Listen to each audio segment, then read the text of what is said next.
भाजपा के राष्ट्रीय अधिवेशन की समाप्ति हो गई है। दिल्ली में राजस्थान भाजपा की बैठक हुई है। अरुण सिंह, सीपी जोशी, गजेंद्र सिंह शेखावत, कैलाश चौधरी, राजेंद्र राठौड़ सहित सोशल मीडिया प्रभारी कुलदीप चहल ने बैठक में अपनी बात रखी है। अब तक राजस्थान में नमो ऐप का टारगेट काफी कम था, 20वें स्थान पर है अभी राजस्थान। बैठक में सांसदों को 30,000 का लक्ष्य दिया गया है, जिसका जिक्र हम अभी कर रहे थे। जिलाध्यक्षों को 1,000 का लक्ष्य दिया गया है। कैलाश चौधरी ने 30,000 का लक्ष्य पूरा किया। मदन दिलावर, जोराराम कुमावत, सुखबीर सिंह, पीपी चौधरी, के बिश्नोई, हमीर सिंह भायल, नारायण पंचारिया, निहाल चंद मेघवाल, झाबर सिंह खर्रा, पूजा कपिल, सुमेधानंद, ज्ञानदेव आहूजा भी बैठक में मौजूद रहे हैं।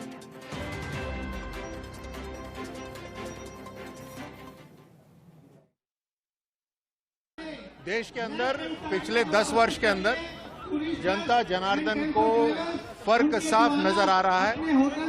एक तरफ मोदी सरकार जहां नीति और नियत दोनों ऐसी जो देश की अर्थव्यवस्था को भी आगे बढ़ा रहे हैं और उस अर्थव्यवस्था की ताकत को गांव-गांव तक और कतार में सब अंतिम व्यक्ति तक पहुंचाया जा रहा है। और दूसरी तरफ इंडिया अलायंस और कांग्रेस जो केवल सत्ता पाने के लिए हर झूठ और हर तरह से राष्ट्र को तोड़ने में लगी हुई है।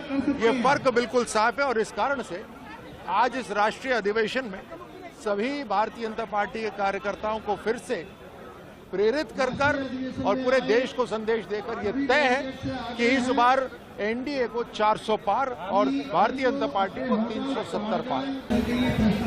हमारी जो दो महत्वपूर्ण योजनाएं पिछले 1 माह में हुई हैं,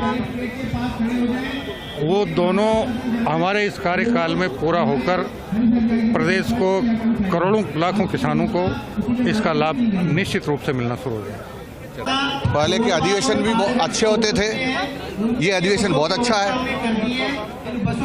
तीसरी बार सरकार के लिए है, थर्ड टर्म के लिए। अब की बार 400 पार, तीसरी बार सरकार बनाएंगे। जो कांग्रेस लोकसभा चुनाव के अंदर ज़्यादा से ज़्यादा पार्टी का काम करे और केंद्र सरकार की जो जन कल्याणकारी योजनाएं हैं वो जनता तक पहुंचाए और विशेष तौर से जो लाभार्थी है उनसे मिले और वो मोदी जी का प्रणाम उनको हम बोले, ऐसा मोदी जी ने आह्वान किया। तो हम भी लाभार्थियों के घर घर जाके और मोदी जी का संदेश उनको देंगे और केंद्र सरकार की योजनाएं जो ज़्यादा से ज़्यादा लोग कैसे लाभ मिले इनके लिए प्रसार करेंगे। भारतीय जनता पार्टी का ये राष्ट्रीय सम्मेलन और विशेष तौर पर दुनिया के सबसे लोकप्रिय नेता नरेंद्र मोदी जी का उद्बोधन अत्यंत प्रेरक रहा। आने वाले 100 दिन के लिए कार्यकर्ताओं को जो टास्क दी है, एक बार फिर मोदी सरकार और उस तीसरे कार्यकाल में दुनिया की तीसरी अर्थव्यवस्था बनना और एक मजबूत हिंदुस्तान जिसकी आधारभूत संरचनाएं मजबूत हो, लोगों का जीवन स्तर उठे, इन सारे संकल्पों के साथ आज ये सम्मेलन समाप्त हुआ है। मोदी जी ने इतने 10 वर्षों में जो विकास के आयाम स्थापित किए वो बेमिसाल है। यूपीए सरकार की तुलना में या उससे पहले यूपीए से पहले कांग्रेस सरकार की तुलना में मोदी जी का ये 10 वर्ष का जो कार्यकाल है वो भारी है। बहुत विकास हुए, चाहे महिलाओं की सुरक्षा को लेकर के, महिलाओं के विकास के लिए या ट्रिपल तलाक को लेकर के, या जो महिला को आरक्षण दिया है लोग विधानसभाओं में, उन सब को लेकर के, या महिलाओं को घर दिया है, ये सारी जो विकास के आधार स्तंभ है। इसमें सिर्फ यही है कि जिस तरीके से पूरे देश में भारतीय जनता पार्टी के मोदी जी का जो डंका बज रहा है, उसमें हम लोग कह सकते हैं कि पूरा देश एक तरफा हो रहा है भगवा रंग में। तो इसी तरीके से हम लोग यहाँ पर जो संदेश लेके जा रहे हैं, सिर्फ एक ही है कि जनता को विश्वास है, मोदी जी है तो मुमकिन है। एकमात्र भारतीय जनता पार्टी और आदरणीय नरेंद्र मोदी जी सबको साथ लेकर सबका विश्वास जीत के काम करने वाले लोग हैं। अगर एक देश में एक कानून रहता है तो अच्छी बात है। 370 के लिए भी उन्होंने ऐसा ही उटपटांग बातें करके माहौल बिगाड़ना चाहता, लेकिन कुछ हुआ, पूर्ण शांति है, कश्मीर में विकास हो रहा है और कश्मीर में अब कलम चल रही है, बंदूक नहीं चल रही। काफी संख्या में लोग यहाँ पर आए, राजस्थान से भी बड़ी संख्या में लोग आए थे और आप ये मानकर चलिए कि जो फिर एक बार मोदी सरकार का संकल्प है उसको हम लोग यहाँ से बहुत अच्छी तरह से सीख कर जा रहे हैं। और जो मोदी जी का भाषण था जिसने पूरे देश की 10 वर्षों की तस्वीर को सामने लाकर रखा है और जिस तरीके से 10 साल तक देश में काम हुए हैं मोदी जी के नेतृत्व में, उसका बार बार जो हमारे नेताओं ने उल्लेख किया है उससे सब जान पाए हैं कि हमारी सरकार ने किस तरह के काम किए हैं और निश्चित रूप से आने वाले चुनाव में हमारा मंत्र है। तो देखिए, आपने सभी को सुना, यहाँ पर बैठक बेहद महत्वपूर्ण रही है। जिलाध्यक्षों को 1,000 का टारगेट दिया गया नमो ऐप को लेकर। हालांकि नया टास्क मिल चुका है और सभी को आपने सुना। राजस्थान को लेकर भी बैठक हुई है। हर एक प्रदेश की बात की जाए तो अलग अलग स्ट्रैटेजी वहां की स्थिति के अनुसार बनाई जा रही है।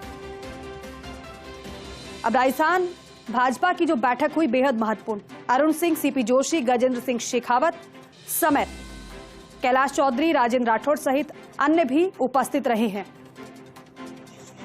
अश्वनी हमारे सहयोगी हमारे साथ फोन लाइन पर मौजूद है। अश्वनी, क्योंकि बेहद महत्वपूर्ण तो 2 दिवसीय राष्ट्रीय अधिवेशन रहा है, अपडेट हर आपसे हमने पहुंचाई है, दर्शकों आपसे लेकर पहुंचाई दर्शकों तक, लेकिन जरा ये बताइए कि ये जो राजस्थान को लेकर बैठक हुई है उसमें क्या रहा है, क्या फीडबैक लिया गया है, जीत का मंत्र दिया गया है और क्या बताया गया है? देखिए, 2 बैठकें अलग अलग हुई हैं। राष्ट्रीय अधिवेशन की समाप्ति के बाद एक बैठक प्रधानमंत्री नरेंद्र मोदी ने भाजपा शासित प्रदेशों के मुख्यमंत्रियों की बैठक ली है, जिसमें साफ तौर पर आगामी लोकसभा चुनाव का विजन उनके सामने रखा है, रणनीति उनके सामने रखी, कैसे काम करना है, कैसे 370 प्लस सीटें लानी ही लानी है और गठबंधन जो सीटें हैं वो 400 के पार होंगी। वो सारे मुख्यमंत्रियों के साथ बैठकर प्रधानमंत्री नरेंद्र मोदी ने एक बैठक की है। इसमें भजन लाल शर्मा राजस्थान के मुख्यमंत्री हैं, मौजूद रहे हैं। राजस्थान की 25 सीटें ही भाजपा के झोले में डालेंगे, ऐसी बात भी उनकी ओर से कही गई है। दूसरी बैठक राजस्थान को लेकर हुई, जो राष्ट्रीय अधिवेशन तुरंत बाद हुई। इसमें राजस्थान के सारे विधायक, मंत्री, पदाधिकारी और खुद सीपी जोशी, गजेंद्र सिंह शेखावत, कैलाश चौधरी मौजूद थे। उसमें खास तौर पर इस पर फोकस रहा है कि कैसे सोशल मीडिया पर कितना काम हुआ। नमो ऐप को लेकर खास तौर पर जो प्रधानमंत्री ने अपने संबोधन में भी बात रखी थी कि नमो ऐप पर ज्यादा काम करना है, कैसे लाभार्थी तक हमको पहुंचना है, वो काम करना, उसको लेकर बात हुई। इसमें कैलाश चौधरी ने अब तक 30,000 से ज्यादा नमो ऐप इंस्टॉल कराए हैं। बाकी जिनको टारगेट्स दिए गए थे उनका नमो ऐप का उतना इंस्टॉल नहीं हुआ था, उसको लेकर एक बैठक की गई। कुलदीप चहल ने ये बैठक ली, अपने उस बैठक में बात रखी है और राजस्थान के जिन नेताओं को इतना टारगेट दिया गया कि कैसे नमो ऐप तक लाभार्थी को पहुंचाना है ताकि केंद्र की योजनाएं लाभार्थी तक सीधे पहुंच पाए। एक बार अगर ऐप वो डाउनलोड कर लेता है, इंस्टॉल अपने मोबाइल में कर लेता है, तो आगे उसे समस्या नहीं होगी कि कौन सी योजनाएं केंद्र सरकार चला रही है, किसमें वो लाभार्थी हो सकता है, किसका लाभ मिल सकता है। ये एक विजन प्रधानमंत्री नरेंद्र मोदी का है, जिसको लेकर एक पूरी बैठक हुई है, जिसमें राजस्थान के प्रदेश अध्यक्ष सीपी जोशी ने भी अपनी बात रखी और मोटिवेट इस बात के लिए किया कि प्रत्येक नेता इस बात को सक्षमता से करेगा और इसमें एक प्रदेश स्तर पर कंट्रोल रूम भी भाजपा की ओर से बनाया जा रहा है, उसको फॉलो करेगा। अश्विनी, इसके अलावा क्या और स्ट्रैटेजी कुछ भीतर से पता चल पाई क्या, कैसे राज्यों को लेकर अलग अलग स्ट्रैटेजी पर कार्य किया जा रहा है? क्योंकि हर एक राज्य की बात की जाए तो अलग अलग स्थितियां हैं, परिस्थितियां हैं वहां पर, लेकिन पार्टी की तरफ से देखा जाए तो हर बार नवाचार की बात कही जाती है, तो इस बार क्या देखने को मिल सकता है?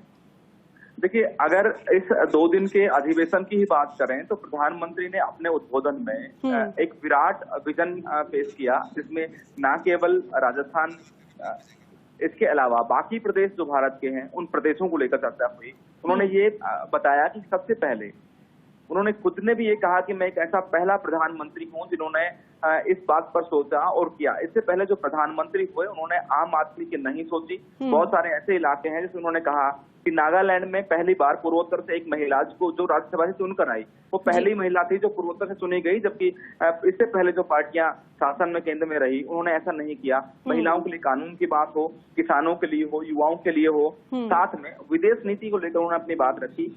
नरेंद्र मोदी चाहते हैं कि यहाँ से जो कार्यकर्ता 11,000 जो ज्यादा कार्यकर्ता यहाँ पर जुटा, वो प्रधानमंत्री की इन बातों को लेकर गांव गांव जाए। प्रधानमंत्री ने ये भी कहा कि जितने लोग हैं लाभार्थी, हमारे आपके इलाके में लाभार्थी हैं, उस लाभार्थी के घर जाना है, घर जाकर उसे ये कहना है कि प्रधानमंत्री या प्रधान खुद ने जो उपयोग किया सबका, और प्रधान सेवक का सबका उपयोग किया, तो कहा कि प्रधान सेवक ने उनके लिए प्रणाम भेजा है। तो निश्चित तौर पर एक इमोशनल अटैचमेंट करने वाली बात है कि लोग भाजपा के कार्यकर्ता, पदाधिकारी और नेता जाएं, उन लाभार्थियों को जो केंद्र सरकार की योजनाओं में लाभार्थी रहे हैं, उनके घर जाकर अगर ये बात कहते हैं कि वो दिल्ली गए थे, दिल्ली से प्रधानमंत्री उनके लिए प्रणाम देता है, तो एक अलग फीलिंग उसके लिए बिल्कुल लाभार्थियों तक पहुंच